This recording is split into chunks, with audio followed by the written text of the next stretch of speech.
2021 সালে শুরু হওয়া মিয়ানমারে গৃহযুদ্ধ এখনও চলছে। মিয়ানমারের অন্যতম শক্তিশালী জাতিগত সংখ্যালঘু সশস্ত্র গোষ্ঠী আরাকান আর্মি পশ্চিমাঞ্চলীয় শহর মংডুতে শেষ সেনা ফাঁড়ির নিয়ন্ত্রণ নিয়েছে বলে দাবি করেছে।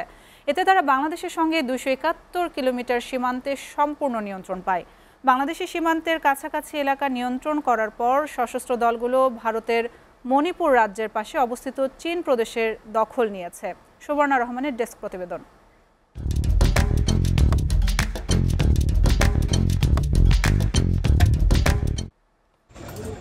দীর্ঘ যুদ্ধের পর আরাকান বিদ্রোহীরা কৌশলগত পশ্চিমাঞ্চলীয় শহর মংডুতে শেষ সেনা ফাঁড়িটি দখল করার দাবি করেছে।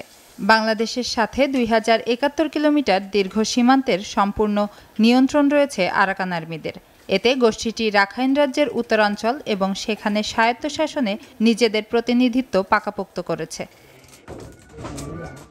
আরাকান আর্মির একজন মুখপাত্র খাইং থুখা বলেছেন, মংডুর শেষ সামরিক ফাঁড়িটি দখল করেছে তারা।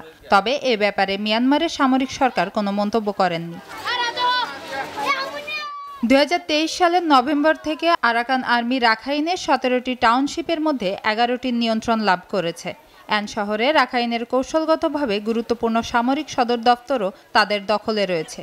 এক বিবৃতিতে জানা যায় 30টিরও বেশি সামরিক ফাঁড়ি এবং সেই সাথে সেনাবাহিনীর পশ্চিমাঞ্চলীয় কমান্ড দখল করে তারা, যা রাখাইন এবং প্রতিবেশী চীন রাজ্যের দক্ষিণ অংশ নিয়ন্ত্রণ করে। এদিকে রাখাইন রাজ্যের পর মিয়ানমারের বিদ্রোহীরা ভারতের মণিপুর রাজ্য সংলগ্ন চীন প্রদেশ নিয়ন্ত্রণে নিয়েছে। Suborna Rahman, SA TV, international desk.